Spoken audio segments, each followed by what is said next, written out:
అందరూ బైబిల్ తెరిచి నీట్గా మీ దగ్గర ఉన్న బైబిల్ గ్రంథాలు అందరూ తెరిచి యోబు గ్రంథం ఒకసారి తీసి 4వ అధ్యాయం అందరూ చదవాలి, గట్టిగా చదవాలి. ఉండండి, అందరూ తీయండి. ఇంకా కొంతమంది పాపం తీయాల. కీర్తనల గ్రంథానికి ముందు ఉంటుంది యోబు గ్రంథం. నిజంగా ఇంకా యోబు గ్రంథము కీర్తన తీయండి. యోబు గ్రంథము 4వ అధ్యాయము 6వ వచనం చదవండి. అందరు చదవండి. అందరు ఒకటేసారి ఏకస్వరముతో ఒకటే లైన్లో. నీ భక్తి నీకు ధైర్యం పుట్టించదా? నీ యథార్థ ప్రవర్తన నీ నిరీక్ష. హల్లెలూయా. మంచిది ప్రేమ దేవుని బిడ్డలారా. దేవుడు పరిశుద్ధాత్మ దేవుడు ఈ మాట ద్వారా మనతో మాట్లాడును గాక. చూడండి, యోబుతో తన స్నేహితుడు చెప్తున్న మాట. ఎలీఫజ్ అనే యోబు స్నేహితుడు యోబుతో చెప్తున్నాడు ఈ మాట. యోబు, నీ భక్తి నీకు ధైర్యం పుట్టించదా? నీ యథార్థ ప్రవర్తన నీ నిరీక్షణకు ఆధారం కాదా అని యోబుతో అంటున్నాడు ఈ మాట. ఎలీఫజ్ అనే తన స్నేహితుడు. ఎందుకు ఆ మాట అంటున్నాడయ్యా అంటే, యోబు జీవితంలో యోబు ఒక గొప్ప ఆస్తిపరుడు. ఆయనకు చాలా ఆస్తి ఉంది. ఒకసారి మీరు యోబు గ్రంథం 1వ అధ్యాయం మీరు చదివినట్లయితే, ఆయన ఆస్తి 2వ వచనం చదివి 1వ అధ్యాయం 2వ వచనాన్ని మీరు ఒకసారి చదివినట్లయితే, ఈయన అందరూ తీసి చూడండి, రాసుకోండి, అంతే అయిపోయి. మళ్ళీ కిందంతా ధ్యానం చేయొద్దండి, చదవద్దండి. జస్ట్ నేను చెప్పిన ఆ మాట ఉంది చూసినారా, అదే మీరు మైండ్లోకి రావాలి. కింద చదివినారు, పైకి వెళ్ళాలనుకోండి, పాయింట్ ఎత్తిపోతుంది. హల్లెలూయా. జాగ్రత్తగా నేనేం చెప్తానో అదే, సరేనా? ఓకే, చదవండి. 2వ వచనం చదవండి బ్రదర్. అతనికి 7 కుమారులను 3 కుమార్తెలు కలిగిరి. అతనికి 7,000 గొర్రెలను 3,000 ఒంటెలను 500 జతల ఎడ్లను 500 ఆడుగాడిదలను కలిగి బహుమంది పనివారును అతనికి ఆస్తిగా ఉండెను. గనుక తూర్పు దిక్కు జనులందరిలో అతడే ఎవరంట?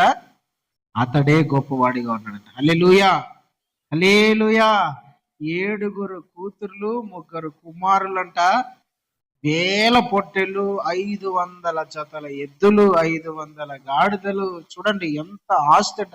ఆ తూర్పు దేశం అంతటిలో అంట యోబు అతడే గొప్పవాడని రాయబడింది. అంటే అంత ఆస్తి గలవాడు, అంత పేరున్నవాడు, అంత ప్రఖ్యాతి కలిగిన వాడు యోబు. చాలా గొప్పవాడు, చాలా ఆస్తిపరుడు. దేవుడు అతన్ని అంతగా ఆశీర్వదించినాడంట. బైబిల్లో రాయబడి మన తర్వాత ఇంటికి వెళ్ళి చదవండి. యోబు ఆస్తి చుట్టూ, యోబు కుటుంబం చుట్టూ, యోబు పిల్లల చుట్టూ కంచె వేసినాడంట దేవుడు. యోబు కుటుంబం, యోబు ఇల్లు, యోబు ఆస్తి, ఆయనకు కలిగినదంతా తన చుట్టూ, తన పిల్లల చుట్టూ ఏం వేస్తాడంట ప్రేమ దేవుని బిడ్డలారా తెలిసిన? కంచె వేసినాడు. ఏం వేసినాడు? కంచె, బౌండరీ వాల్ దేవుడు తనకు పెట్టినాడు అనమాట. ఇప్పుడు మనకు ఇల్లు ఉంటది, ఆ ఇంటి చుట్టూ మనం ఏం చేస్తాం? కాంపౌండ్ గోడ కట్టుకుంటాం. మనకు సంథింగ్ ఏదైనా ఒక 10 గొర్రెలో 10 మేకలో, లేదంటే మనకు ఒక 10 కోళ్ళు ఉన్నాయనుకోండి, దానికి ఏం చేస్తాం తెలుసా? చుట్టూ కంచె కడతాం. చుట్టూ కంచె కట్టి దానికి భద్రపరుస్తాం. యోబు చుట్టూ, యోబు కుటుంబం చుట్టూ, యోబు ఆస్తి చుట్టూ, యోబుకు ఏ అనారోగ్యం రాకుండా దేవుడు కంచె వేశాడు. హల్లెలూయా. దేవుడు ఎంత ప్రేమ గల దేవుడు తెలిసిన? ఆయనను వెంబడించే బిడ్డలను, ఆయన నమ్ముకున్న బిడ్డలను యేసయ్య కాపాడుతూ ఉంటాడు, కంచె వేస్తాడు. ఇప్పుడు ఒక బ్రదర్ కూడా పాట పాడినాడు కదా, వేటగాని ఊరిలో నుండి నన్ను మనల్ని తప్పించే దేవుడు, మనల్ని కాపాడే దేవుడు, మనల్ని సంరక్షించే దేవుడు, మనల్ని భద్రపరిచే దేవుడు ఆయన, మనకు క్షేమాన్ని ఇచ్చే దేవుడు ఆయన. ఆపదలో పడిపోకుండా మనలను వెనువెంటుండి నడిపించే దేవుడైన ఎవరైనా ప్రభు అయిన యేసుక్రీస్తు. యోబు ఇంటి చుట్టూ కంచె వేసినాడండి. యోబు ఇంటి చుట్టూ ప్రొటెక్షన్ పెట్టినాడు దేవుడు. అయితే ఒకానొక రోజు దేవుడు ఆ కంచెని తీసేశాడు. ఆ కంచెని తీసేసిన తర్వాత అతనుకున్న ఆస్తి పోయింది, అతనుకున్న గొర్రెలు పోయినాయి, అతనుకున్న ఎద్దులు పోయినాయి, అతనుకున్న సమస్తము ఆస్తి అంతా ఒకటే రోజు పోయింది. తర్వాత 7 కుమారులు ఒకటే రోజు చనిపోయినారు, 3 కుమార్తెలు ఒకటే రోజు చనిపోయినారు. తర్వాత తాను ఎంతో ప్రేమించిన తన భార్య యోబు మీద తిరగబడ్డము, యోబుని రకరకాలుగా మాట్లాడడము స్టార్ట్ చేసి యోబుకు అనారోగ్యం వచ్చింది, యోబుకు శరీరంలో వ్యాధి వచ్చింది, రోగం వచ్చింది, కురుపులు వచ్చేసినాయి, ఆస్తి పోయింది, పిల్లలు పోయినారు, ఉన్నదంతా పోయింది. అదిగాక శరీరం మీదకి ఏమొచ్చిందంటే రోగం వచ్చేసింది, కురుపులు, భయంకరమైన వ్యాధి అంటది. ఆ వ్యాధిని చూసి భార్య తట్టుకోలేక పిల్లలు చనిపోయింది, ఆస్తి అంతా పోయింది. ఆ భార్య ఇంకా ఉండబట్టలేక యోబుని తిట్టడం, ప్రతిరోజు వేధించడం స్టార్ట్ చేసింది. బాగున్నప్పుడు అందరూ బాగానే ఉంటారు, మనకు అన్ని ఉన్నప్పుడు అందరూ బాగానే ఉంటారు. కానీ మన దగ్గర నుంచి ఏమీ లేకుండా మనం నిస్సహాయ స్థితిలో ఉన్నప్పుడు, మనకు ఏది లేనప్పుడే అవతల వ్యక్తి కథ అర్థమవుతుంది. మన మీద వాళ్ళు ఎట్లాంటి మనసు కలిగి ఉన్నారో, మనకు తోడుగా ఉంటారా ఉండరా, మనల్ని ప్రేమిస్తారా ప్రేమించరా, మన క్షేమాన్ని కోరుకుంటారా కోరుకోరా తెలియాలంటే మనకి ఏదో ఒక నష్టం జరగాల, లేదంటే మనం జీరోకి రావాలి ఒక్కొక్కసారి. అప్పుడే మనల్ని ఎంతగానో, డబ్బు ఉన్నప్పుడు అందరూ మనల్ని ప్రేమిస్తారు కదా, ఆస్తులు ఉన్నప్పుడు మనల్ని అందరూ ప్రేమిస్తారు, మనం అందరికి సహాయం చేసినప్పుడు అందరూ మనల్ని ప్రేమిస్తారండి. కానీ మన దగ్గర ఏమీ లేదని తెలిస్తే దగ్గరికి రారు. కొన్నిసార్లు కుటుంబంలో కూడా ఇట్లాంటి జరుగుతూ ఉంటాయి, కుటుంబ సభ్యుల మధ్య కూడా ఇట్లాంటి ఎదురవుతూ ఉంటాయి. ప్రేమగా ఉన్నప్పుడు, బాగున్నప్పుడు, ఆరోగ్యంగా ఉన్నప్పుడు, ఏదో తెచ్చి పెడతా ఉన్నప్పుడు ప్రేమిస్తారు, కానీ జీరో అయిపోయినప్పుడు ఎవరు పట్టించుకోరు. యోబు సంగతి అదే. యోబు జీవితంలో ఆస్తి పోయింది, కుమారులు పోయినాడు, అనారోగ్యం స్థితిలోకి వచ్చేసాడు. ఒక రకంగా చెప్పాలంటే ఇల్లు కూడా లేని పరిస్థితిలోకి వచ్చేసాడు అతను. ఆ దేశంలోనే గొప్పవాడు, తూర్పు దేశంలోనే గొప్పవాడు, అతడే గొప్పవాడు అని పిలువబడినవాడు ఇప్పుడు ఎట్లొచ్చాడు తెలిసిన? అతలాంటి దిక్కుమాలినుడు, అతలాంటి దరిద్రుడు, అతను లాంటి పోగొట్టుకున్నవాడు, నిస్సహాయంలో ఉన్నవాడు ఎవడు లేడు అనే స్థాయికి వచ్చేసినాడు. అది చూసి భార్య వంటపట్టలేక అరిగించుకోలేక ఉండలేక, ఇంతనా నీ బతుకు, దేవుడు దేవుడు దేవుడు దేవుడు అన్నావు, ఏమైంది? నీ దేవుడు కాపాడినాడా? అతనికి తెలుసు దేవుడు కాపాడుతాడా లేదా అనేది. దేవుడు అందరికీ విషయాలు చెప్పడు. తనతో ఎవరైతే ఇష్టముగా ఉంటారో, తనతో ఎవరైతే ఫెలోషిప్ చేస్తూ ఉంటాడో, యేసయ్యతో ఎవరైతే సహవాసం చేస్తూ ఉంటాడో ఆయన సంగతులు వాళ్ళకు చెప్తాడంతే. యోబుకు తెలుసు, నా ఇంటి చుట్టూ దేవుడు కంచె వేసినాడు, దేవుడే నాకు ఇచ్చినాడు అన్న విషయము యోబుకు తెలుసు. కానీ తన భార్య ఏమనుకుంటుంది? మా ఆయన తెలివి జ్ఞానం అనుకుంటుంది. యోబు ఏమంటున్నాడు తెలిసిన? యెహోవా ఇచ్చెను, యెహోవాయే తీసుకున్నాడు, ఆయన నామానికే మహిమ కలుగును గాక, ఆయనే నాకు ఇచ్చినాడు ఇవన్నీ, లేకుండా నాకెక్కడిది, నేనేడు ఉండాల్సిన వాణ్ణి. నన్ను దేవుడు నేను ఈ స్థాయిలో ఉన్నా అంటే దానికి కారణము జీవం గల దేవుడే, జీవం గల యెహోవా, ఆయన నాకు ఇచ్చినాడు, ఆయనే తీసుకుంటాడు. ఇది యోబుకు తెలుసు, కానీ తన భార్యకు తెలియదు ఈ విషయం. అందుకని తన భార్య తన మీద సనుగుతోంది, గొనుగుతోంది, ఇష్టం వచ్చినట్టు మాట్లాడుతోంది, ఇష్టం వచ్చినట్టు ప్రవర్తిస్తోంది, ఇష్టం వచ్చినట్టు ఎదురు తిరుగుతోంది. ఆఖరికి ఓర్పు పట్టలేక నేను మా ఇంటికి నేను వెళ్ళిపోతాన్నా, ఇప్పటికైనా నీ భక్తిని వదులుకొని, ఇప్పటికైనా నీ యథార్థత వదులుకొని, ఇప్పటికైనా దేవుడు దేవుడు దేవుడు అనేది అది వదులుకొని, ఆ భక్తిని వదిలిపెట్టి చచ్చిపో అనే కాడికి వచ్చేసింది భార్య. నువ్వు చావు, బ్రతికి వేస్ట్, నువ్వు చచ్చిపోనే కాడికి వచ్చేసింది. ఒక పక్క ఆస్తులు పోయినాయనే బాధ. సరే పోతే పోయినాయిలే, పిల్లలన్నా ఉన్నారు అనుకుంటే అది పోయిందన్న బాధ. సరే పిల్లలు కూడా పోయినారులే, నేను నా భార్య బాగున్నాంలే అనుకుంటే రోగం వచ్చి పడింది, అదొక బాధ. గీక్కుంటాడు, సర్లే రోగం వస్తే వచ్చింది, నా భార్య నన్ను చూసుకుంటాడు అంటే లాస్ట్కు భార్య కూడా ఏం చేసింది తెలిసిన, వదిలి వెళ్ళిపోయింది. నీ సావు నువ్వు సావు, నేను వెళ్ళిపోతాన్నా. రోగం వచ్చినప్పుడు తెలుస్తుంది కదా కొందరి కథ. యోబు భార్య అంతే, యోబుకు రోగం వస్తాను వదిలిపెట్టి వెళ్ళిపోయింది. అప్పుడు బూడిదలో కూర్చొని ఏడ్చుకుంటాడు యోబు. ఒకటే బాధ, కొన్ని రోజుల నుంచి బూడిదలో కూర్చున్నాడు. ఇల్లు కూడా లేదండి, ఇంకా కురుపుల అసలు గోక్కుంటా ఈగల వాళ్ళతో భయంకరమైన మంటకు ఆ నవ్వకు తట్టుకోలేక ఆ బూడిదలో కూర్చొని ఏడ్చుకుంటాన్నాడు. అప్పుడు ఈ సమాచారం, యోబు ఇట్లా అయిపోయినాడు, ఆస్తి పోగొట్టుకున్నాడు, దిక్కులేని వాడు అయిపోయినాడు, రోగిష్ఠుడు అయిపోయినాడు అని తన ముగ్గురు స్నేహితులకు తెలిసింది. ముగ్గురు స్నేహితులు యోబు ఎట్లున్నాడో చూడాలా, యోబును పరామర్శించాలా, యోబు ఏ స్థితిలో ఉన్నాడో చూడాలని ప్రియమైన దేవుని బిడ్డలారా యోబు దగ్గరికి వచ్చినారు. ఒకసారి ఆ మాట చదువుతారా మీరు? యోబు గ్రంథం 2వ అధ్యాయము 11వ వచనాన్ని ఒకసారి చూడు. తేమానీయుడైన ఎలీఫజు, చదవండి, అందరు చదవండి. తేమానీయుడైన ఎలీఫజు, కూషీయుడైన బిల్దాదు,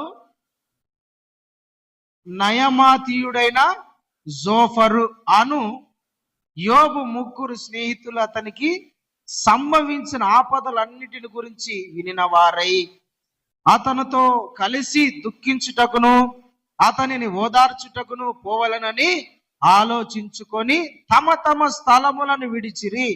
వారు వచ్చి దూరముగా నిలబడి కన్నులెత్తి చూచినప్పుడు అతనిని పోల్చలేక తమ వస్త్రములను చింపుకొని ఆకాశము తట్టు తల మీద దూలి చల్లుకొని ఎలిగెత్తి ఏడ్చారంటండి. హల్లెలూయా. యోబు ఆ పరిస్థితిలో ఉన్నాడని చూసి దూరం నుంచి చూసినాడు. అరే వీడు మన స్నేహితుడు యోబే కదా. ముగ్గురు, అరే జోఫర్, ఎలీఫజ్, బిల్దాద్, ఆడు మన యోబే కదా. అవునరా, ఏందిరా వాడు ఆ స్థితిలోకి వచ్చేసిన, బూడిదలో కూర్చున్నాడు ఏందిరా. వీళ్ళంటండి అతని వేదన, అతని బాధ చూసి తట్టుకోలేక దూరం నుండి బట్టలు చింపుకొని నెత్తి మీద బూడిద పూసుకొని ఎల్లుగెత్తి ఏడ్చాడంటండి. హల్లెలూయా. తట్టుకోలేక, భరించలేక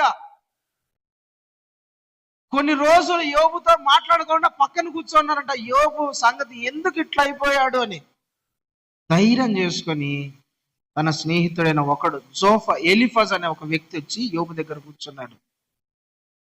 యోబు మాట్లాడడం స్టార్ట్ చేసినాడు. ఏమని తెలిసిన, యోబు తన పుట్టుకను గురించి శపించుకుంటున్నాడు.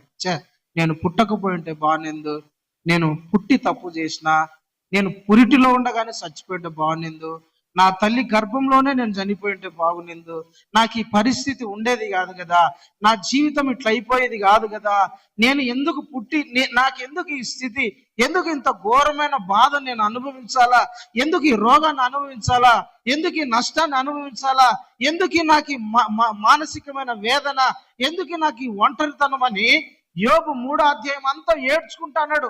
తన జన్మదినము గురించి, తన బ్రతుకు దినములన్నిటి గురించి ఏమో శపించుకుంటున్నాడు.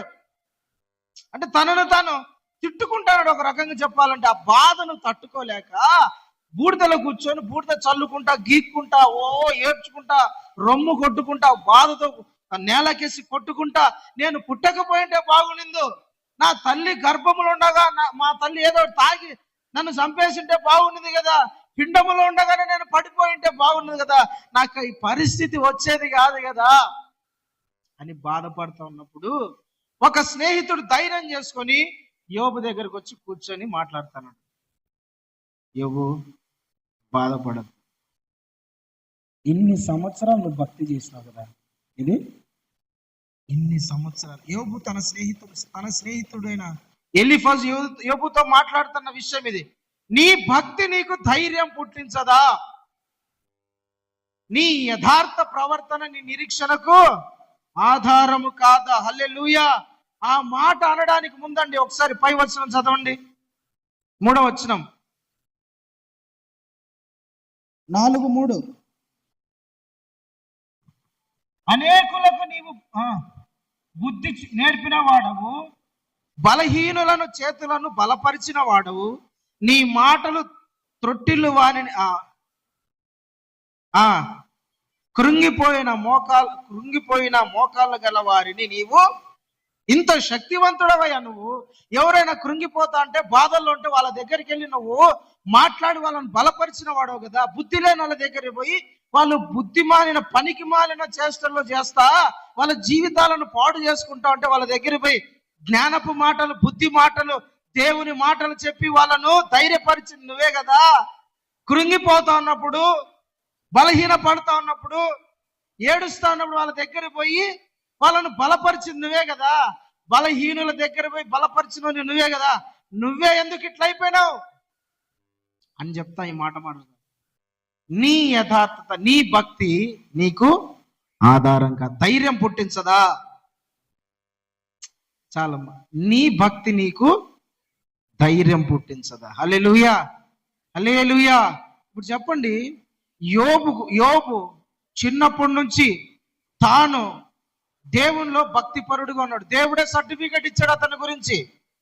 యోబు భక్తిపరుడు, యోబు యథార్థవంతుడు, యోబు లాంటి వాడు లేడు.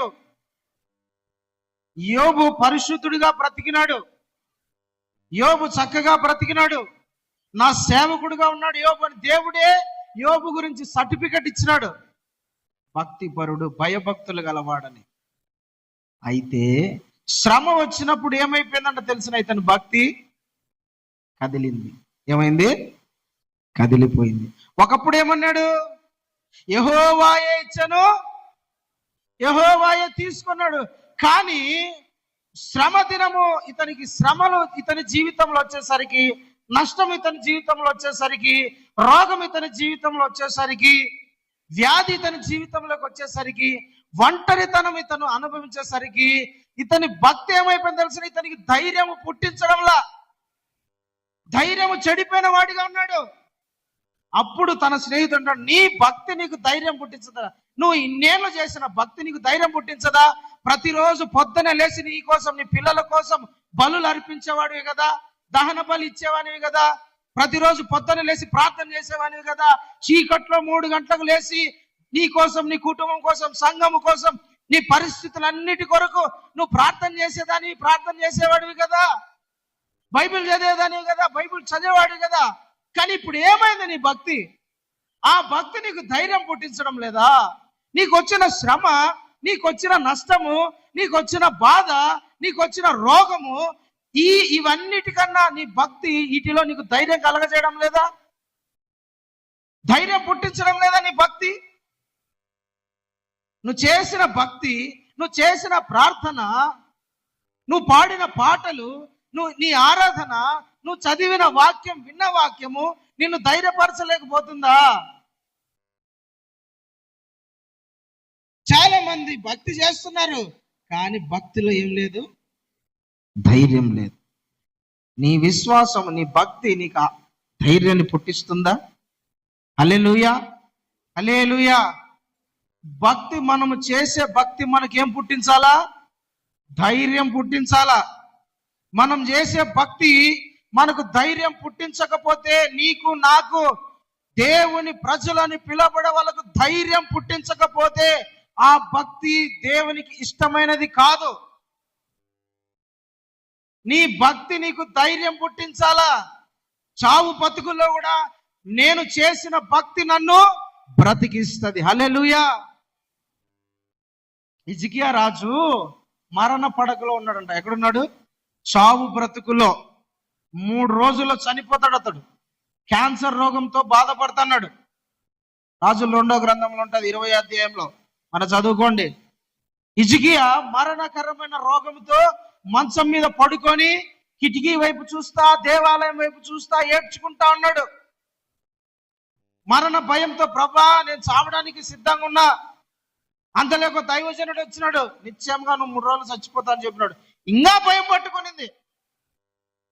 అయితే అతడు ఏం చేశాడు తెలిసిన, మరణం 3 రోజుల్లో చనిపోతాడని తెలిసి ఏం చేశాడు తెలిసిన, అతడు ఆ కిటికీ వైపు అవతల దేవుని మందిరం ఉంది, దేవుని మందిరం వైపు కన్నులెత్తి చూస్తా. ఆ మాట చదువు బ్రదర్ ఒకసారి.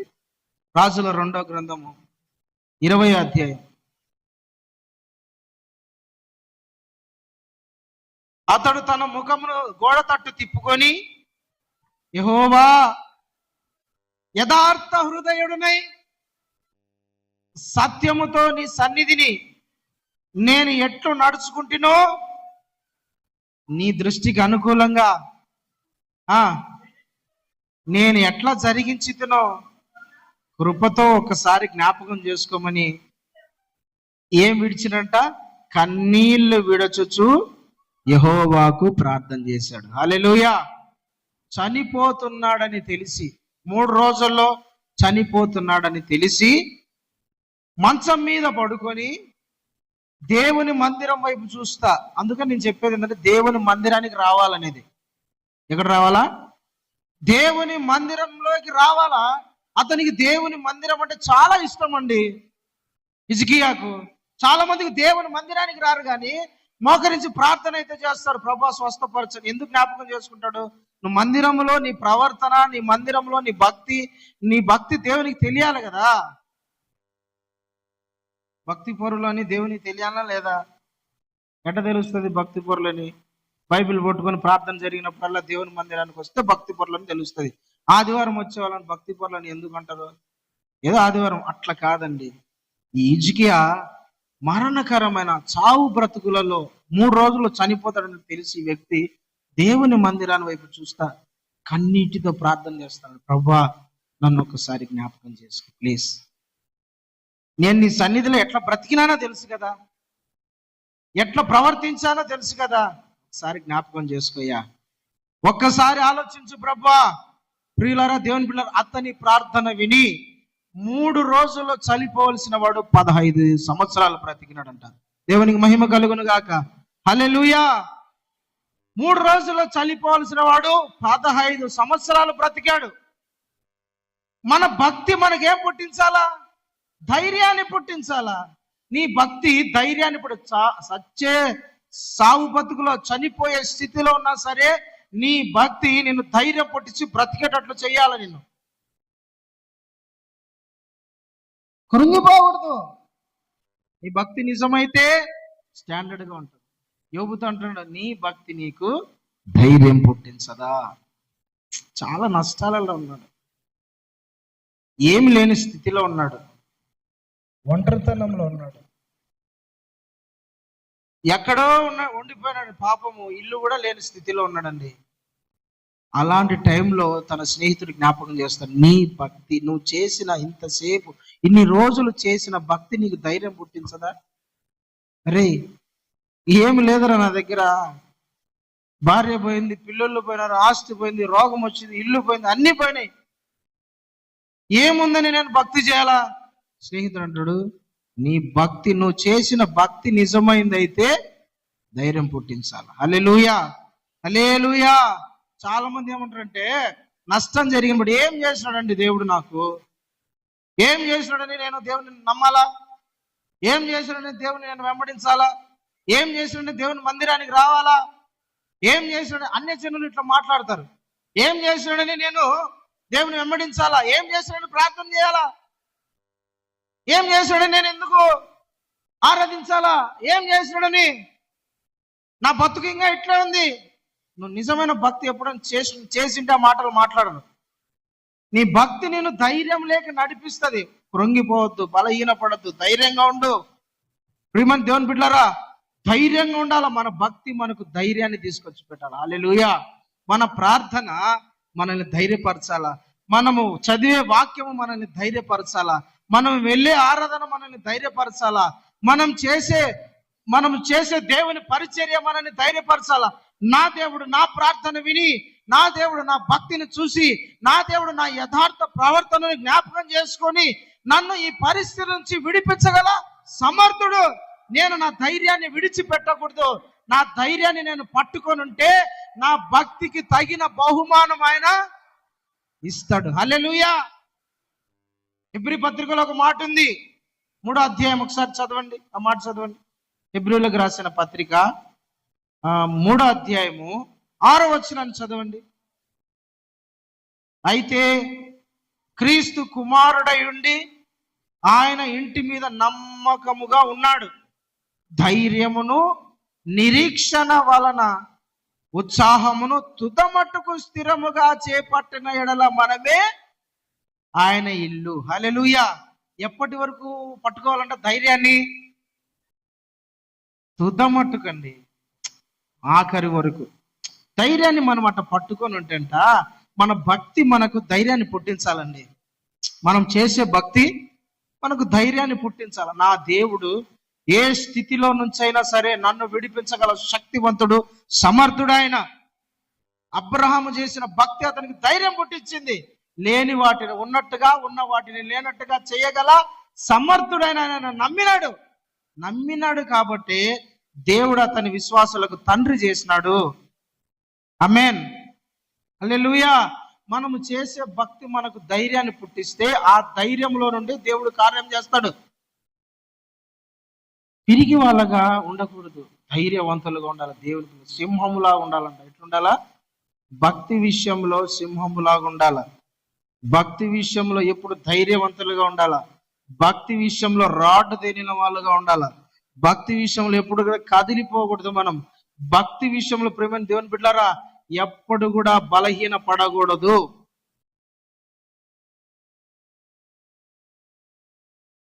పౌలు తిమోతితో అంటాడు, సద్భక్తితో బ్రతికను ఉద్దేశించి వారందరికీ.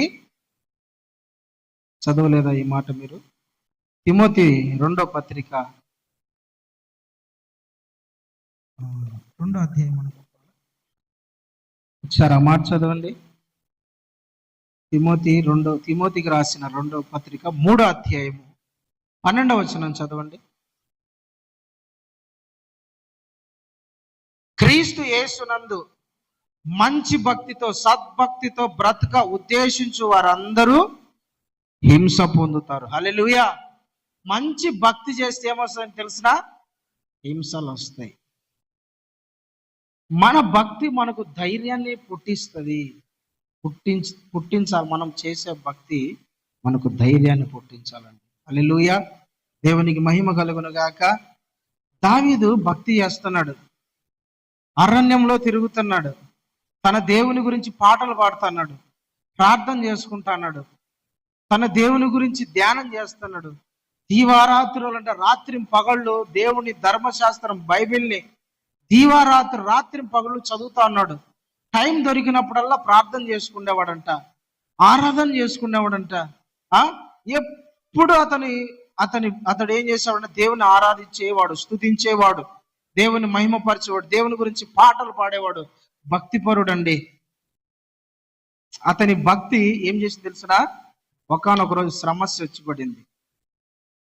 దేశంలో చాలా మంది బలవంతులు ఉన్నా కూడా గొల్యాతు గాని ఒక్కడు కూడా ఎదిరించలేకపోతున్నాడు. చాలా మంది ఉన్నారు, చాలా మంది, కానీ బలవంతులు వాళ్ళు, యుద్ధం చేసిన వాళ్ళు. బట్ వాళ్ళు గొల్యాతు మీదకి ఎదురుపోవడానికి భయపడుతున్నారు. చిన్న పిల్లోడు. అతని భక్తి ఏం చేసి తెలుసు? ధైర్యం పుట్టించింది అతనికి. నా ఎదురుగా నిలబడిన ఫిలిష్తుడు ఎంత వాడు ఎంత రావడంటే 9 అడుగులు రావడం ఉండేది, నువ్వేమో 4 అడుగులు 5 అడుగులు ఉన్నారా నువ్వు. వానికి భుజాలు గాడికి లేవు, ఎందుకురా నీకు అంత మొండిదేరం? ఏమంటాడు తెలిసినాడా? ఏమంటాడు? అతని దేవుణ్ణి బట్టి అతడు ధైర్యం తెచ్చుకున్నాడు అని ఉంటది. ఉందా లేదా? అతన్ని దేవుణ్ణి బట్టి దావీదు గురించి చాలా సార్లు రాయబడిన మాట ఏంటంటే, అతడు తన దేవుణ్ణి గురించి ధైర్యం తెచ్చుకున్నాడంట. హల్లెలూయా. నా దేవుడు నా పక్షంగా ఉన్నాడు, నా దేవుడు నాతో ఉన్నాడు. నేను చేస్తున్న భక్తి, నేను దేవుణ్ణి ఆరాధిస్తున్నాను, నేను చేసే ప్రార్థన ఆ గొల్యాతు గాని పడగొట్టలేదా?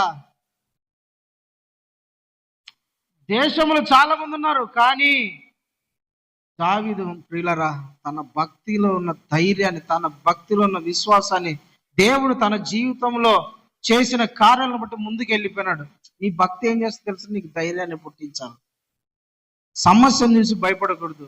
నష్టాన్ని చూసి భయపడకూడదు, ఇబ్బందులను చూసి భయపడకూడదు, మాటలు విని భయపడకూడదు, పరిస్థితులను బట్టి భయపడకూడదు, కృంగిపోకూడదు. భక్తి గలవాడు ఎప్పుడు కూడా అధైర్యపడడు, భక్తిలో ధైర్యం కలిగి ఉంటది. హల్లెలూయా. కృంగిపోకూడదు.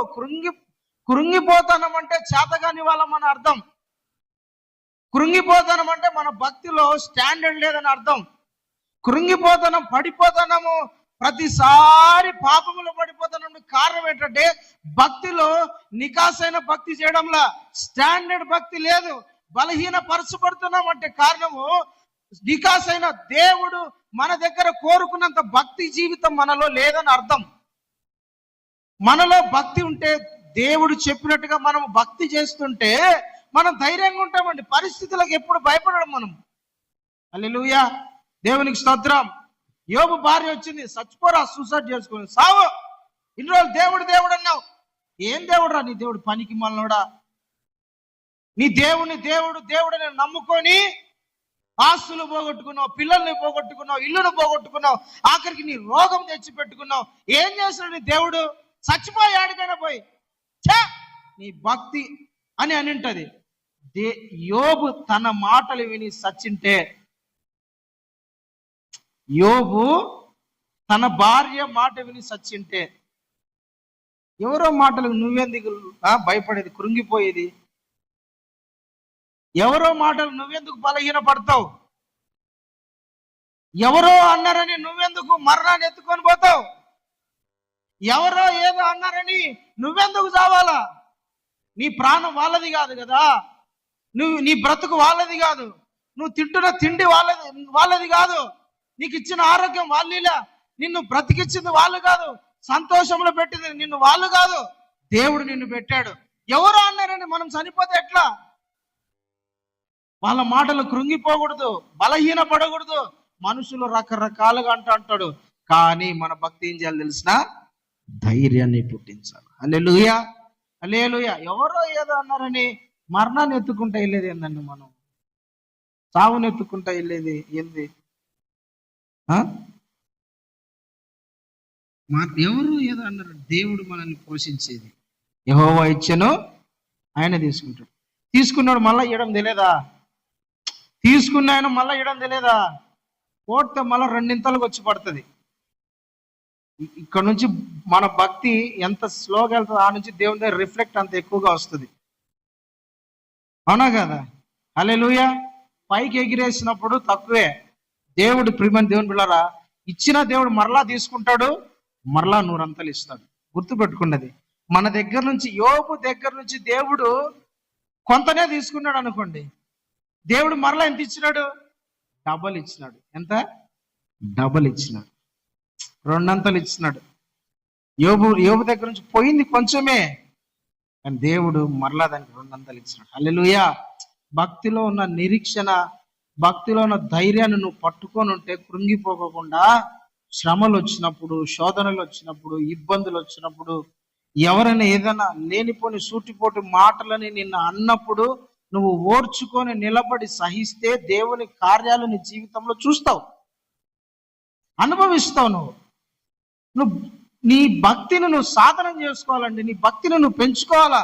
దేవుని మీద నీకున్న మనసు, దేవుని మీద నీకున్న ప్రేమ, దేవుని మందిరం మీద, దైవజనుల మీద, దేవుని సహవాసం నీకు ఎంత మక్కువ ఉందో అది దేవునికి తెలిసేటట్లుగా నీ భక్తిని నువ్వు సాధనం చేసుకోవాలా. అదే నువ్వు చేయాల్సింది.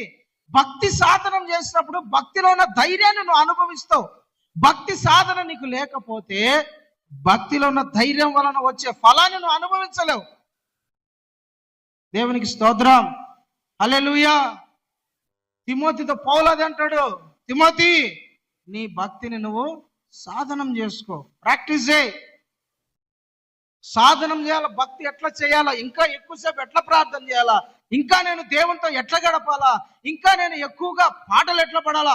దేవునితో నా దేవుని స్వరం నేను వినాలంటే ఏమి చేయాలా? ఆత్మ నడిపింపు రావాలంటే ఏమి చేయాలా? దేవుని మనస్సు నాకు తెలియాలంటే నేను ఏం చేయాలా? ఇది భక్తి సాధన. పాపము నుండి నేను వేరైపోవాలంటే ఈ దరిద్రపు అలవాటు సారికి నన్ను రకరకాలుగా ప్రేరేపిస్తున్నా. ఏంది? 6 ఏళ్ళైంది 10 ఏళ్ళైంది భక్తి జీవితం చేసి ఇంకా ఈ చిన్న బలహీనత, సినిమాలు చూడకూడదన్న చిన్న బలహీనత నేను జయించలేకపోతున్నాను. అదే భక్తి. సినిమాలు చూడడం మానలేకపోతున్నా ఇన్ని ఏళ్లలో. ఏం భక్తి? నీ భక్తి సాధనం చేయ దేవుని దగ్గర. ప్రభువా, ఇది మానలేకపోతున్నా, ఇది నాలో నుండి పోలేకుంది, నేను ఎట్లా దీన్ని జయించాలా, ఈ కోరికను ఎట్లా జయించాలా, నాకు నేర్పు ప్రభు అంటే నేర్పిస్తాడు. భక్తి సాధన చేయడం నువ్వు నేర్చుకోవాలా. భక్తి సాధన నీకు లేకపోతే ఆత్మలో ఎదగలేవు, నీలే ధైర్యం పుట్టదు. హల్లెలూయా, దేవునికి స్తోత్రం. చిన్నదిలే అనుకుంటామండి, చిన్నది ఏమవుతుందిలే అనుకుంటాం. నీ భక్తి జీవితాన్ని పాడు చేసి పెడుతుంది, నిన్ను చెడగొట్టి పెడుతుంది, నిన్ను దేవుళ్ళు ఎదగనీకోకుండా పాడు చేసి. చిన్న బలహీనతనే ఏమనుకుంటాం, చెడు వీడియో వేసేలే ఏమైతే చూస్తే అనుకుంటాం. ఏముంది లేదు, ఒకటే కదా చూసిందిలే అనుకుంటాం. పాడు చేస్తుంది అది నీ ఆత్మీయ జీవితాన్ని, నీ భక్తి జీవితాన్ని పాడు చేస్తుంది. ఈ చిన్న భూతే కదా, ఈ కొంచెమే కదా అనుకుంటాం. అది మన భక్తి జీవితాన్ని పాడు చేసి పెడుతుంది. మనం ఏం చేయాలి తెలిసిన? భక్తిని సాధనం చేయాలి. ఏం చేయాలా? సాధనం అంటే ప్రాక్టీస్ చేయాలి. హల్లెలూయా, హల్లెలూయా. ప్రాక్టీస్ లేకపోతే, సాధనం చేయకుంటే భక్తి చేయడము ఎప్పటికీ నీ భక్తిలో ధైర్యం పుట్టనే పుట్టదు. నీ భక్తి నీకు ధైర్యాన్ని పుట్టించాలంటే నువ్వు భక్తి సాధన చెయ్యాలి. యోబంట ప్రతి దినము, ఎప్పుడెప్పుడు? ప్రతి దినము తన కోసము తన పిల్లల కోసం ఏం అర్పించాడో తెలిసిన? బలి అర్పించాడు. ఏం చేయాలా? బలి అర్పించాలా. తన కోసం అర్పించాలా, తన పిల్లల కోసం అర్పించాలా. బలి అంటే మనలాగా ఇప్పుడు వచ్చి స్తోత్రం స్తోత్రం ఆమేన్ హల్లెలూయా ప్రభా దీవించు అని వెళ్ళిపోయేది కాదు. బలి అర్పించడం అంటే ఒక కోడిని కోసి దాన్ని మాంసం తయారు చేయాలంటేనే చాలా కథ ఉంటది. దాన్ని కొయ్యాలా, దానికి బొచ్చు పీకాలా, కాల్చాలా, ముక్కలు పెద్ద కథ కదా. నీ ఒకని వల్ల అవుతుందా? ఇద్దరు కలసాల దానికి, మళ్ళా అయినా అర్ధగంట టైం పడుతుంది. అట్లాంటిది మేకో పొట్టేలో లేకుండా అంతకన్నా పెద్దదో అయితే ఎంత కష్టం. పొద్దున లేదా దాన్ని లోపరచాలా, సాధువు చేయాలా, దాన్ని కూర్చో కూర్చో, అది మాట వినదు. మేకను తీసుకురండి, మేక బలికి ఇవ్వండి ఒకసారి. అది ఇవి పట్టుకోలేరు దాన్ని అసలు. మెడ వంచండి దాన్ని చూద్దాం. పొట్టేళ్ళనైతే అది ఇదిలిచ్చి ఎప్పుడు కొట్టింటది. అలాంటి దాన్ని బలి అర్పించాలని సామాన్యమైన విషయమేం కాదు కదా. ప్రియమైన దేవుని బిడ్డలారా, ప్రతి దినం అంటే ఇది ప్రతి దినము తన కొరకు తన పిల్లల కొరకు బలి అర్పించేవాడు. భక్తి సాధన అంటే అదే. ఏందనుకున్నారు? చీకట్లో లేచి ప్రార్థన చేయడం అంటే, అబ్బా అన్నా లేకుండా అన్నా, అబ్బా మోకాలు నస్తానేనా, అబ్బా రాత్రి అంతా పని చేసి నేను ప్రార్థన చేయాలంటే, నువ్వు భక్తి సాధన చేయకుండా నీ ఆత్మీయ జీవితం ఎట్లా ఎదుగుతుంది, నీ కుటుంబం ఎట్లా బలపడుతుంది, నువ్వు భక్తిలో ఎలా ఎదుగుతావు, భక్తిలో ఉన్న ధైర్యం నీకు ఎట్లా వస్తుంది, ఆ ధైర్యంలో ఉన్న దేవుని కార్యాలను నువ్వు ఎట్లా చూస్తావు? ప్రియమైన దేవుని బిడ్డలారా, నేను చెప్పేది ఏంటంటే, నీ భక్తి నీకు ధైర్యం పుట్టించాలా. హల్లెలూయా. పరిస్థితులను మార్చగలిగినది మన భక్తి. మనం చేసే భక్తి పరిస్థితులను మార్చగలదు. మన దేవుడు మన భక్తి జీవితాన్ని చూసి మరణాన్ని కూడా వాయిదా వేసేస్తాడు మన జీవితంలో. మన భక్తిని చూసి సూర్యుడిని 10 అడుగులు వెనక్కి పంపిస్తాడు. మన భక్తిని చూసి దేవుడు మహిమగల కార్యాలు మన జీవితంలో చేస్తాడు. నీ జీవితంలో దేవుడు భక్తి కార్యాలు చేస్తాడండి. అయితే నువ్వేం చేయాలి తెలిసిన? నీవు భక్తి సాధన చేయాలి. నేను దేవునితో ఎట్లా ఆయన మనస్సుని ఎట్లా ఆయనకు రోజు అయిపోవాలి, దగ్గరికి పోవాలా, ఆయన హృదయాన్ని తట్టాలా, ఆయనతో ప్రతిరోజు నేను మాట్లాడాలా, ఆయన స్వరం నేను వినాలా, ఆయన వాక్యంలో ఉన్న ప్రభావాన్ని నేను అనుభవించాలి. ప్రార్థనలో కూర్చున్నప్పుడు ప్రార్థనలో ఉన్న విడుదల శక్తి నా మీద, నా కుటుంబం మీద విడుదల అవ్వాలా. భక్తి సాధన చేయాలి. ప్రైజ్ ది లార్డ్, హల్లెలూయా. దేవునికి మహిమ కలుగును గాక. చిన్న హెచ్చరించినాడు అంతే. యోబు స్నేహితుడు మరలా ఏం చేసినాడు తెలిసిన? అతను దేవునితో అంటు కట్టబడడం స్టార్ట్ చేసినాడు. హల్లెలూయా, హల్లెలూయా. మనం ఎప్పుడైతే మనము భక్తిని సాధన చేస్తామో మన భక్తిలో ఉన్న ధైర్యము కలుగుతుంది. ఇంకో మాట చెప్తాను మీకు. ఒక వ్యక్తి 38 సంవత్సరాల నుంచి కోనేటి దగ్గర కూర్చోండి, కోనేటి దగ్గర పడున్నాడు. అతనికి వ్యాధిగ్రస్తుడు ఏంటంటే అతను ఊచకాలు గలవాడు, ఊచ చేయగలవాడు. చదవండి ఆ మాట, యోహాను సువార్త 5వ అధ్యాయము 2వ వచనం చదువునా? చదువు. యోహాను సువార్త 5వ అధ్యాయము 5వ వచనం. ఒక కోనేరు, బెతెస్దా అనే కోనేరు దగ్గర 38 సంవత్సరాల నుండి వ్యాధి గల మనుషుడు ఒకడు ఉన్నాడంట. యేసు ఆ వ్యాధి చెప్పు. 4వ వచనం చదువు.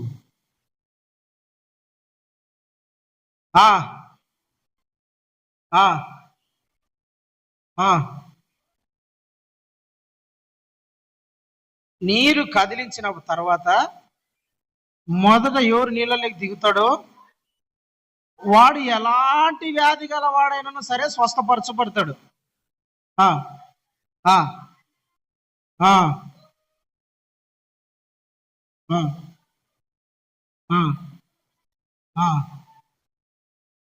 చాలండి. 38 చాలా మంది ఉన్నారు. అయితే అతని వ్యాధి అంట సంథింగ్ లేని పరిస్థితి, పడిపోయి ఉన్నాడు.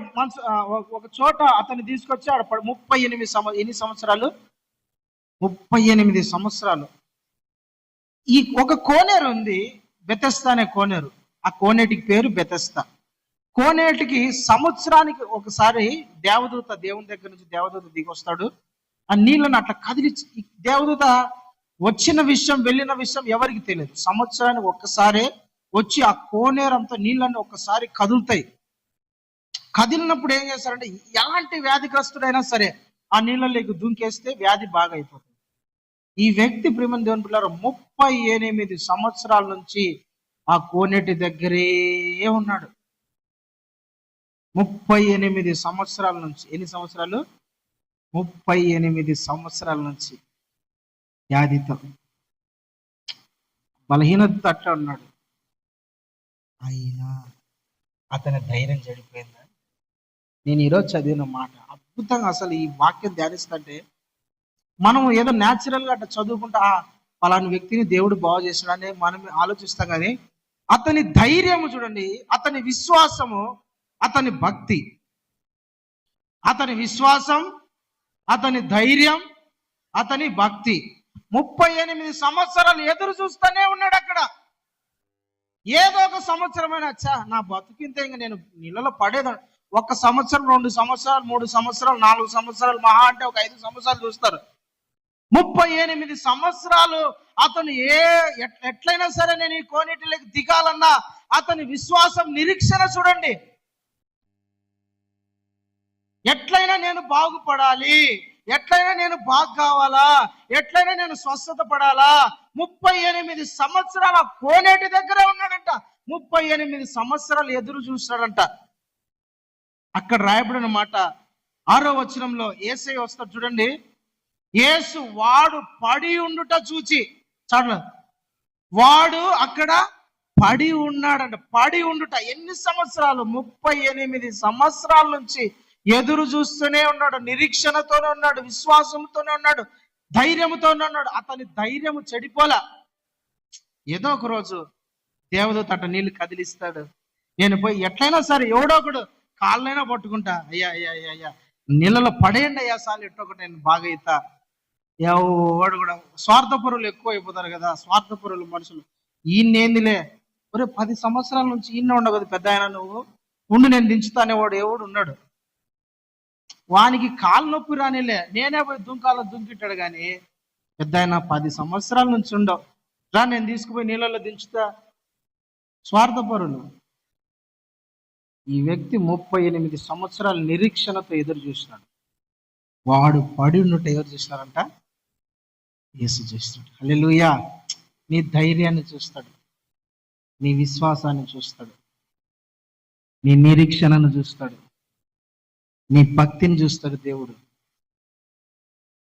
ఎన్ని సంవత్సరాల నుంచి ఈ బిడ్డ నా మీద ఆధారపడింది, ఎన్ని సంవత్సరాలు నా కొరకు ఎదురు చూస్తున్నాడు, నిరీక్షణతో ఉన్నాడు. ఎన్ని సంవత్సరాలైనా సరే ఇప్పుడు నా కొరకు దేవుడు నిన్ను పరీక్షిస్తాడు, నీ భక్తిని చూస్తాడు, నీ విశ్వాసాన్ని చూస్తాడు, నీ దేవుని మీద నీకున్న ధైర్యాన్ని చూస్తాడు. హల్లెలూయా, హల్లెలూయా, దేవునికి మహిమ కలుగును గాక. ప్రియమైన దేవుని బిడ్డలారా, 38 సంవత్సరాల నుంచి మనమైతే ఒక నెల రోగం బాగా కాలేదా, ఏం చేయాలి, ఆయన పెద్ద పాస్టర్ అంట, ఆయన పెద్ద పాస్టర్ అంట, ఏం బాగాల, ఆడికి పోదాం పోయి ఆడికి పోదాం, మట్టి ఇస్తారంట, మట్టి తిందాము, ఆ మట్టి రోజు నోట్లో వేసుకుంటే బాగా అవుతారంట, ఆ మట్టికి పోదాం, మట్టి దగ్గరికి పోదాం, మట్టి తిందాం కొంచెం, ఆ మట్టి తింటే బాగా అవుతారు. ఈ పాస్టర్ ఏమైనా ప్రార్థన చేస్తున్నాడు, దేవుని మీద ఆధారపడ, మా తెలియదు, దేవుని మీద ఆధారపడ్డాం, ఏదో ఈయన వచ్చి అట్ట అని చెయ్యి అట్టని ఏదో అని పోతాడు అనుకుంటే బాగా అవుతాం అనుకుంటే ఏది కాలేదే, ఆడిపోతే మట్టి ఇస్తారంట, అంత అరచేతిలో పెడతారు, అట్లా నోట్లో వేసుకొని చాక్లెట్లాగా సఫరించుకుంటూ వస్తే ఇంటికి వస్తే బాగా అవుతాం. నేటి విశ్వాసంలో నా విశ్వాసం ఏం బాగాల పిల్లరా, నీ భక్తి నీకే ధైర్యం పుట్టించకపోతే ఎట్లా? నీ వ్యాధి నీకు బాగవుతుందన్న నీకు నిరీక్షణ లేదా, ధైర్యం లేదా? నా దేవుడు నా రోగం నుంచి విడిపించగలడన్న భక్తిలో ధైర్యం లేదా నీకు? యేసయ్య చేస్తాడా చేయడా? చేస్తాడు, సమర్థుడు ఆయన. ఎట్టి వ్యాధినైనా సరే ఆయన తీసేయగల సమర్థుడు ఆయన. హల్లెలూయా. అయితే నీ భక్తి, నీ విశ్వాసం, ఆయన మీద నీకున్న ధైర్యం అది చూస్తాడండి. చాలా మంది వచ్చి అని అంటారు, ఏమరా నువ్వు 38 సంవత్సరాలు, ఎన్ని సంవత్సరాల నుంచి పడున్నావు, పప్పా బాగా కావపోయాను, పెద్ద ఆయన వెళ్ళిపోని అంటారు. నిరుత్సాహపడే మాటలు చాలా మంది మాట్లాడారు, బట్ నిరుత్సాహపడలే. హల్లెలూయా. నీకు కూడా ఇలాంటి భక్తిలో ఉన్న విశ్వాసం, భక్తిలో ఉన్న ధైర్యం నీకుంటే ఏమైనా చేయగలడు, ఎప్పుడైనా చేయగలడు. నా దేవుడు ఖచ్చితంగా తీసేస్తాడు. హల్లెలూయా. దేవునికి మహిమ కలుగును గాక. దేవునికి స్తోత్రం. ఎప్పటికైనా సరే నా దేవుడు ఈ సమస్య నుండి, ఈ ఇబ్బంది నుండి, పోరాటము నుండి నన్ను విడిపించుటకైనా శక్తివంతుడు. విశ్వాసం, భక్తితో అట్లా నువ్వు పట్టుకొని ఉంటే దేవుడు కార్యం చేస్తాడు. నా దేవుడు ఖచ్చితంగా తీసేయగలడు, నా దేవుడు ఖచ్చితంగా మానిపించగలడు, నా దేవుడు ఖచ్చితంగా చేయగలడు. విశ్వాసం నీకు ఉండాలి, ఉంటే దేవుడు కార్యం చేస్తాడు. నీ విశ్వాసంలో ఉండాలా ధైర్యం. నీ కుటుంబాన్ని మార్చగలడన్న విశ్వాసం నీకు ఉండాలా, నీ పిల్లల్ని మార్చగలడన్న విశ్వాసం నీలో ఉండాలా, నీ భార్యను మార్చగలడన్న విశ్వాసం నీలో ఉండాలా, నీ భర్తను మార్చగలడన్న విశ్వాసం నీలో ఉండాలా, నా అత్తను మార్చగలడన్న విశ్వాసం నీలో ఉండాలా, నా కోడలను మార్చగలడన్న విశ్వాసం నీలో ఉండాలా. నీకు విశ్వాసం లేకుండా, నీ భక్తి దేవునికి ఇష్టం లేకుండా కార్యాలు జరగవండి. నా దేవుడు ఇదో ఇంత కఠినాస్తురాలు కదా, గయ్యాలిది, మొండిది అని దేవుడు మాన్పించాడు. హృదయములను ఎరిగిన దేవుడు. హల్లెలూయా. ఎవరో పొద్దున పాట పాడారు, హృదయములను ఎరిగిన దేవుడు పాట ఒకటి పాడినారు. హృదయములను ఎరిగిన దేవుడు. నువ్వు ప్రార్థన చేస్తే, దేవుని మీద విశ్వాసం చేస్తే చేయగలడండి ఆయన కార్యం చేయడు. 38 సంవత్సరాలు అతని జీవితంలో భక్తి కదలలేదు. నీ భక్తి కూడా కదిలించకూడదు. నీ భక్తిలో స్థిరత్వం ఉండాలి. హల్లెలూయా. దేవునికి మహిమ కలుగును గాక. నాకు తెలిసిన ఒక వ్యక్తి నాయుళ్ల కుటుంబం నుంచి యేసు ప్రభుని సొంత రక్షకునిగా అంగీకరించినాడు. నాయుళ్ల కుటుంబం నుంచి మందిరానికి వెళ్ళేవాడు. డిగ్రీ చదువుకునేటప్పుడు ప్రభుని నమ్మినాడు. అక్కడ సువార్త చెప్పడం బట్టి, దేవుని మాటలు చెప్పడం బట్టి విశ్వాసముతో యేసే నిజమైన దేవుడు అని తెలుసుకొని బైబిల్ చదివి మారు మనసు పొంది బాప్తీసం తీసుకున్నాడు. ఇక మీదట యేసయ్య తప్ప నాకు వేరే దేవుడు వద్దు, నేను ఇంకా ఈ విగ్రహ సంబంధమైన దానికి దూరం ఉంటాను. దేవుడు యేసే నిజమైన దేవుడు, నా కొరకు ప్రాణం పెట్టినవాడు, నా కొరకు ఆయన త్యాగం చేసినవాడు, ఆయన ప్రేమ గల దేవుడు అని తెలుసుకొని మారు మనసు పొందినాడు. డిగ్రీ అంతా చేసుకున్నాడు. డిగ్రీ చదివేంత వరకు నమ్మకంగా చర్చికి వెళ్ళేవాడు, ఆరాధన చేసేవాడు, వెళ్ళేవాడు. డిగ్రీ అయిపోయింది. లాస్ట్ ఇయర్లో ప్రభుని తెలుసుకున్నాడు. ఫైనల్ ఇయర్లో 3వ సంవత్సరం డిగ్రీ చదువుకున్నప్పుడు ఫైనల్ ఇయర్లో ప్రభుని తెలుసుకున్నాడు. అయితే తన కుటుంబం ఎవ్వరు కూడా క్రైస్తవులుగా, తన బంధువులలో కూడా ఎవరు లేరు. ఎవ్వరు కూడా ప్రభుని నమ్మల. అతను నాయుడు కుటుంబం సంబంధించిన వ్యక్తి. అయితే ప్రేమ దేవుని బిడ్డలారా, చదువు అంతా అయిపోగొట్టుకున్నాడు, ఎగ్జామ్స్ రాశాడు, ఇంటికి వెళ్ళిపోయాడు. హాస్టల్ నుంచి వెళ్ళిపోయిన తర్వాత అతని ఇంటికి వెళ్ళిన తర్వాత ఒక 2-3 రోజులు, ఒక వారం రోజుల తర్వాత ఆ నెలలో పండగ వచ్చింది. హిందువులు పండగ ఒకటి వచ్చిన తర్వాత తల్లిదండ్రులు, తన అన్న, తన బంధువులందరూ కలిసి, అరే పండగ వచ్చింది కదా గుడికి వెళ్దాం రండి అని అందరు రెడీ అయినప్పుడు ఈ వ్యక్తి రెడీ కావడం లేదు. అందరు, ఏరా రెడీ కావా, నువ్వు తొందర రావంటే, అన్నా నేను రావడం లేదన్న గుడికి. ఏరా బాగాలేదా నీకేమన్నా? అట్లేం లేదన్నా నేను రానన్నా. తల్లిదండ్రులు కూడా అడిగారు, రే ఏమైందిరా నీకు, గుడికి వెళ్ళాలరా, ఈరోజు పండగరా, మనం ఈరోజు గుడికి వెళ్ళకపోతే, మనం ఆడికి వెళ్ళి సంథింగ్ ఏదో చేయకపోతే మనకు దరిద్రం రా, అష్ట దరిద్రాలన్నీ వస్తారా మనకు, మనం వెళ్ళాల్సిందేరా, నువ్వు రా అన్నప్పుడు ఆ వ్యక్తి లేదు నేను రా అన్నానా అని చెప్పాడు. ఎందుకు వీడు అంత మొండి పట్టుబడి రావడం లేదని ఎంక్వైరీ చేసినారు, బాగా అడిగినారు, కూర్చోబెట్టుకున్నారు. ఏం లేదు నాన్న, నేను యేసు ప్రభుని నమ్మిన క్రైస్తవుని, నేను దేవుణ్ణి, ప్రభు అయిన యేసు క్రీస్తు దేవుడు అని నేను విశ్వసిస్తున్నా. నేను ఇక మీదట ఇంకా అన్య జనులకు, అన్య దేవతలకు, వీళ్ళకి సంబంధించిన ఎందులోనూ నేను అలీబాగస్తుల్ని కాలేను. నాకు అవి నచ్చడం లేదు. యేసే నిజమైన దేవుడు అని తెలుసుకున్నా. మీరు వెళ్ళండి, నేనైతే యేసుని ఆరాధిస్తా అన్నారు. హల్లెలూయా. వాళ్ళు ఆ మాటలు విని నొచ్చుకున్నారండి, బాధపడినారు. ఏందిరా, మన కులములోనే, మన మతంలో, మన కులంలో, మన ఊర్లో క్రిస్టియన్ అనేవాడు లేడురా. మన బతుకేంది, మన స్థాయి ఏంది, మన కుటుంబ పేరేంది, నువ్వు చేసేది ఏందిరా ఇది? లేదు నాన్న, యేసే నిజమైన దేవుడు అని తెలుసుకున్నా. యేసు తప్ప వేరొక దేవుడు లేడని తెలుసుకున్నా. ఆయన తప్ప నాకు ఇంకా వేరే దేవుడు ఎవరు లేదు. దీంట్లో ఎటువంటి కాంప్రమైజ్ లేదు నాన్న. వాళ్ళు ఆ పక్కింటోని, ఈ పక్కింటోని, బంధువులను అందరినీ పిలిపించారు. మారుతాడేమో వచ్చి ఫోర్స్ చేస్తున్నారు. ఎందుకురా మతాన్ని మారినావు, ఎందుకురా వేరే దేవుళ్ళను ఆరాధిస్తాం, మనకు దేవుళ్ళు లేరనా, ఏందిరా నువ్వు చేసే పని, అట్లాంటి చేయొద్దురంటే, మీరు ఎన్నైనా చెప్పండి, యేసయ్యే నిజమైన దేవుడు, ఆయనను మాత్రమే నేను ఆరాధిస్తాను, మీరు చేసేది మీరు చేసుకోండి, కానీ నా జోలికి రావద్దని. నేను పిల్లరా, అందరికీ ఈ వ్యక్తి ఏమైపోయాడు తెలిసిన, శత్రువు అయిపోయినాడు, అగేనిస్ట్ అయిపోయినాడు. మాటల వరకు ఓకే, అయితే తర్వాత మారుతుంది, మాట తీరు మారిపోతుంది. నీకు రావాల్సిన ఆస్తిలో రూపాయి కూడా ఇయ్యరు. నీకు పొలం, మీ నాన్నకు పొలం ఉన్నాయి, ఎకరాలు, నీకు రూపాయి రాదు, అర్ధ సెంటు కూడా రాదు, అడుగు కూడా నీకు చెందదు. మీ నాన్న ఆస్తి ఏమీ నీ దగ్గర నీకు రాదు. నువ్వు ఇంట్లో, బయట హాస్టల్ నుండి ఇంటికి ఎట్లా వచ్చినావు అట్లే ఇంట్లో నుంచి వెళ్ళిపోవాల్సి వస్తుంది. నిన్ను మా ఇంట్లో నుంచి వెలివేస్తాం, కులంలో నుంచి వెలివేస్తాం, ఊర్లో నుంచి వెలివేస్తాం. చూసుకో, ఆలోచించుకొని నిర్ణయం తీసుకో, ఇదే నీకు లాస్ట్. కానీ దేవుని ప్రేమ ముందు, యేసయ్య సిలువ త్యాగం ముందు, యేసయ్య అతనితో మాట్లాడిన మాటల ముందు, వీళ్ళ మాటలు, ప్రేమ ఏది ఎక్కువ కావడంలా. తల్లిదండ్రుల ప్రేమకు దేవునికి మధ్య ఏంటండి సంబంధం? ఏంటి సంబంధం? ఇప్పుడు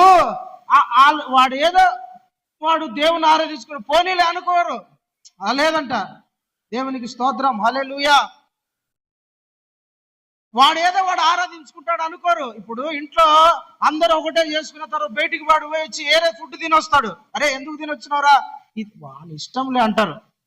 నీకెందుకు సపరేట్ బట్టలు, వాని ఇష్టంలే అంటారు. కానీ దేవుని విషయంలోకి వచ్చేసరికి అన్నారు, యేసయ్య విషయంలోకి వచ్చేసరికి అస్సలు అన్నారండి. చాలా రచ్చ జరిగింది. ఆస్తులు ఏమి రావు, సంతకం పెట్టించుకున్నారు. మరలా చెప్తానా, ఆఖరి ఛాన్స్ ఇది. నీకు ఆస్తులు కావాలా, నీ కుటుంబం కావాలా, నీ తల్లిదండ్రులు కావాలా, నీ బంధువులు కావాలా, లేదంటే యేసయ్య కావాలా? ఇంతవరకు వచ్చి అంటే నా దేవుణ్ణి బట్టి నా తల్లిదండ్రులు దూరం అయిపోతారా? నా దేవుణ్ణి బట్టి తండ్రి ప్రేమ దూరం అయిపోతుందా?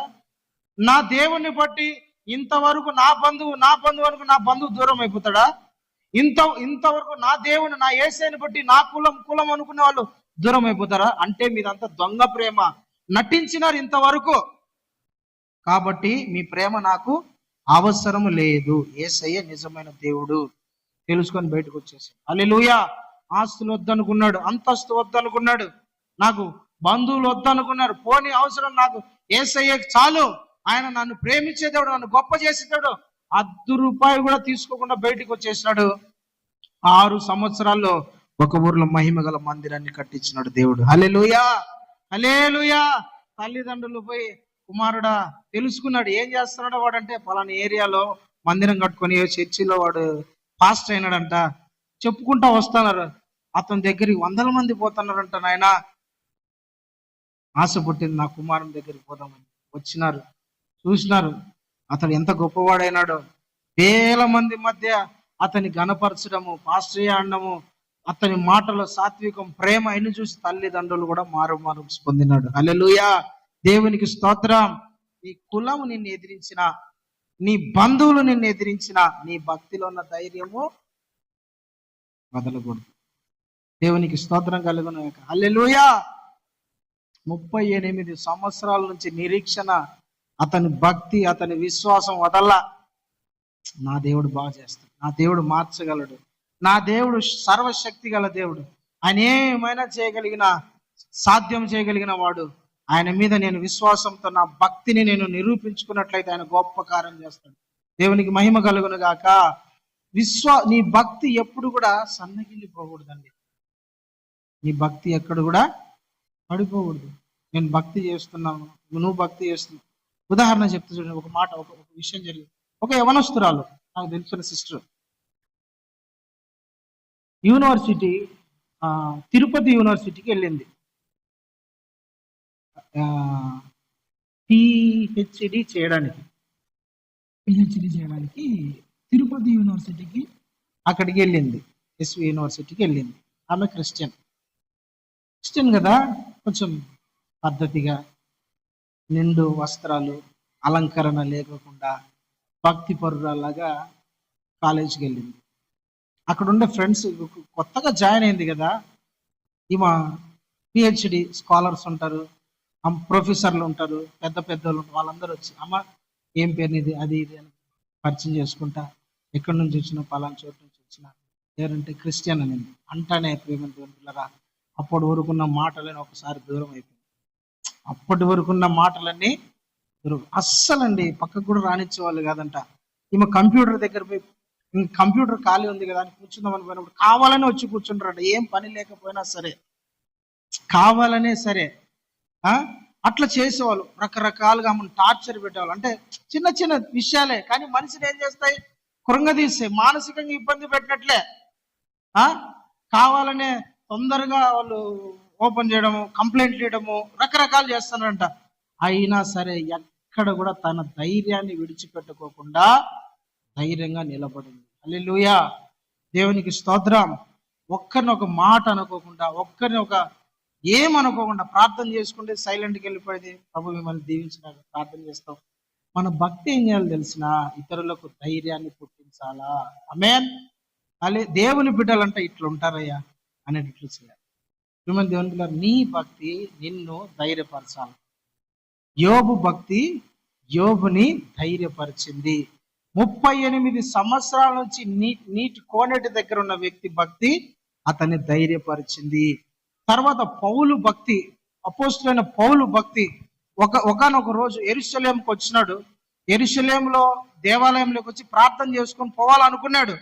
ప్రార్థన చేసుకొని పోవాలనుకున్నప్పుడు అక్కడున్న కొంతమంది యూదులు, మత పెద్దలు వచ్చి పౌల్ని పట్టుకున్నారు. పట్టుకుని, రే యేసుక్రీస్తుని గురించి ప్రకటించేవాడు వీడే, వీడిని ఎట్లయినా సరే ఈరోజు చంపాలా, లేదా జైల్లో వేయించాలి, ఏదో ఒకటి చేయాలని యూదులంతా కుట్ర పన్నినారు. కుట్ర పన్నిన తర్వాత పౌల్ని తీసుకుపోయి జైల్లో పడేసినారు. జైల్లో పడేసిన తర్వాత పౌలుకు ఒక రకమైన భయం పుడుతుంది. దేవుడు ప్రత్యక్షమై, పౌలా భయపడద్దు, యెరూషలేములో నన్ను గురించి సాక్ష్యం ఇచ్చినట్లే రోమాలో కూడా నన్ను గురించి సాక్ష్యం ఇవ్వాలని దేవుడు అతనితో రాత్రి మాట్లాడిన తర్వాత ఇతన్ని ఒక కోర్టు ఎదురుగా నిలబెట్టాడు. కోర్టులో జడ్జి ఎదురుగా నిలబెట్టాడు అనుకోండి. వెళ్ళిన తర్వాత ఇతను వాదన చెప్పుకున్నాడు. లేదు సార్, మీరు తప్పు తీర్పు తీరుస్తున్నారు. నేను కైసర్ దగ్గరికి పోతా, ఔగుస్తు దగ్గరికి పోతా, రోమాకు పోతా, అక్కడ నాకు న్యాయం జరుగుతుంది అని. సర్లేండ్రా, ఈ పౌల్ని రోమాకు తీసుకుపోండి అని చెప్పినారు. అప్పుడు పడవలో పౌలుతో పాటు కొంతమందిని ఎక్కించుకొని రోమా అంటే ఇటలీ అనే దేశానికి తీసుకొని పోతా ఉన్నారు. ఇటలీ అనే దేశానికి పడవలో తీసుకొని పోతా ఉన్నప్పుడు పెద్ద తుఫాన్ ఎదురైంది. భయంకరమైన వర్షం ఎదురైంది. పడవ మునిగిపోయేంత స్థితిలోకి వచ్చేసింది. అందరూ చనిపోతామేమో అనుకొని, పడవ మునిగిపోతుందేమో అనుకొని అందులోనే సామాన్లన్నీ బయట పడేస్తాను. భయంకరమైన పెనుగాలులు, భయంకరమైన అలలు, తుఫాను. అయితే ప్రియమైన దేవుని బిడ్డలారా, పౌలుకున్న ధైర్యం ఏంటంటే, దేవుడు నాతో మాట్లాడినాడు, నేను విశ్వాసంతో. పౌలు భక్తి చూడండి ఒకసారి. అపోస్తలుల కార్యం చదివి ముగించుకుందాం. 27వ అధ్యాయము 25వ వచనాన్ని ఒకసారి చదవండి. అపోస్తలుల కార్యాల గ్రంథం 27వ అధ్యాయము 25. అపోస్తలుల కార్యాల గ్రంథము 27వ అధ్యాయము 25వ వచనం చదవండి. కాబట్టి అయ్యలారా, ధైర్యం తెచ్చుకోండి. నాతో దూత చెప్పిన ప్రకారము జరుగునని నేను దేవుని నమ్ముచున్నాను. అయినను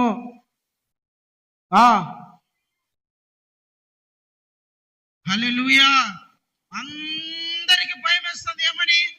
ఈరోజు మేము చచ్చిపోతాము, ఈరోజు మా ప్రాణం పోతుంది, ఈరోజు మేము మునిగిపోతామన్న భయములో ఉన్నారు, ధైర్యం లేని వాళ్ళుగా ఉన్నారు. కానీ పౌలు వచ్చి వాళ్ళతో అంటాడు, అయ్యలారా ధైర్యం తెచ్చుకోండి, భయపడొద్దండి.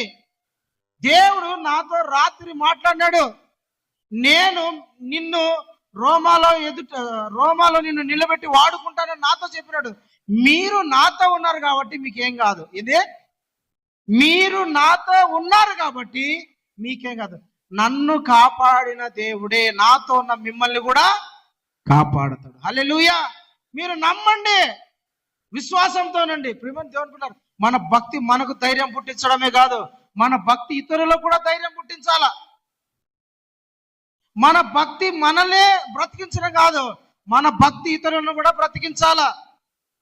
మన భక్తి మనల్ని కాపాడడమే కాదు, ఇతరులను కూడా కాపాడాలా.